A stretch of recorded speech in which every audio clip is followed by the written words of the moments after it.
Hello friends, welcome to my channel everyday Chhaya. આજે આપણે બનાવીશું તંદૂરી ભીંડા. એકનું એક ભીંડાનું શાક ખાઈને જો આપણે કંટાળી ગયા હોય તો કંઈક નવું આવી રીતે તંદૂરી ભીંડા બનાવી અને તમે એન્જોય કરી શકો. તો ચાલો શરૂ કરીએ.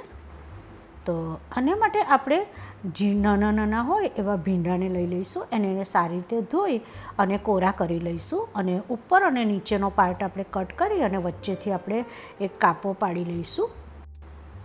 આવી રીતે આપણે બધા જ ભીંડાને કટ કરી અને તૈયાર કરી લઈશું. આ માટે મેં અહીં ભીંડા ઉપર લગભગ 1 થી 2 ચમચી જેટલું સિંગ તેલ ઉમેર્યું છે. જો તમે સરસોનું તેલ ખાતા હોય તો સરસોના તેલમાં આ શાકનો ટેસ્ટ ખૂબ સારો લાગે છે. અહીં મેં એક મીડિયમ સાઇઝના કાંદાને લઈ અને એને એકદમ ઝીણો ઝીણો ચોપ કરી લીધો છે. તે આપણે એમાં ઉમેરી લઈશું.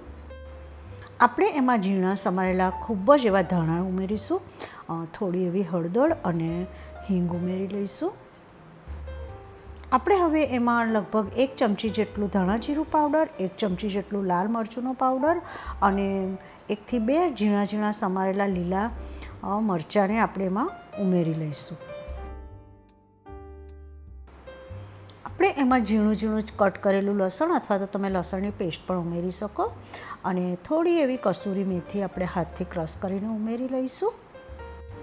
આપણે એમાં લગભગ 1/4 ટીસ્પૂન જેટલો આમચૂર પાવડર ઉમેરી લઈશું અને લગભગ 1 વાડકી જેટલું આપણે મોળા દહીંને થોડું ફેટીને તૈયાર કરી રાખીશું અને આપણે એમાં એ ઉમેરી દઈશું.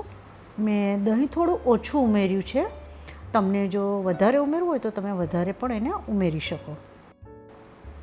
આપણે હવે એને ચમચાની મદદથી બરાબર મિક્સ કરી દઈશું, એટલે કે બધા ભીંડાને આપણે મેરિનેટ કરી દઈશું. આપણે હવે સ્વાદ પ્રમાણે એમાં મીઠું ઉમેરી લઈશું અને ફરીથી એકવાર બરાબર મિક્સ કરી એને લગભગ 5-1 મિનિટ માટે રહેવા દઈશું. આપણે હવે એક કઢાઈમાં થોડું તેલ મૂકીશું અને તેલ આપણું થોડું ગરમ થાય એટલે આપણે એમાં જીરું ઉમેરી લઈશું અને જીરુંને આપણે થોડું ચટકવા દઈશું.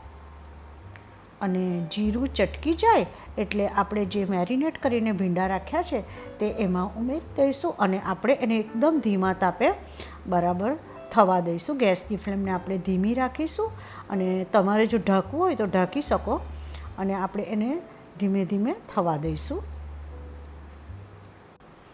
આપણે એને વચ્ચે વચ્ચે હલાવતા રહીશું જેથી કરીને આપણું શાક નીચે દાઝી ન જાય. મને શાક જરાક નીચે ચીપકતું હોય એવું લાગે છે, તેથી હું આપણી જે કઢાઈ છે એને ટ્રાન્સફર કરી લઉં છું અને મેં બીજી કઢાઈમાં એને ટ્રાન્સફર કરી લીધા છે. લગભગ 10 મિનિટ થઈ ગઈ છે અને આપણા ભીંડા હવે ચડી ગયા છે. આપણે હવે ભીંડામાં કઢાઈમાં વચ્ચે થોડો જગ્યા કરી અને 1 વાડકીમાં કોલસાને ગરમ કરી અને એના પર થોડું ઘી ઉમેરી કઢાઈમાં મૂકી અને કઢાઈને આપણે લગભગ 5-1 મિનિટ માટે ઢાંકી દઈશું. 5-1 મિનિટ પછી આપણે કઢાઈનું ઢાંકણ ખોલી અને કોલસાવાળી વાડકી છે તેને આપણે રિમૂવ કરી દઈશું અને ફરીથી શાકને બરાબર મિક્સ કરી લઈશું. તમને જેટલું કડક જોઈતું હોય એટલું તમારે શાક કડક કરી લેવું. આપણે હવે શાકને એક સર્વિંગ બાઉલમાં ટ્રાન્સફર કરી લઈશું અને આપણે એના પર થોડા લીલા એવા ધાણા ઉમેરી અને એને ગાર્નિશ કરી લઈશું. તમે એને રોટલી કે ભાખરી કે દાળ ભાત સાથે એન્જોય કરી શકો. Thank you for watching my channel. અને જો તમને મારી રેસિપીઓ ગમતી હોય તો પ્લીઝ સબસ્ક્રાઈબ માય ચેનલ.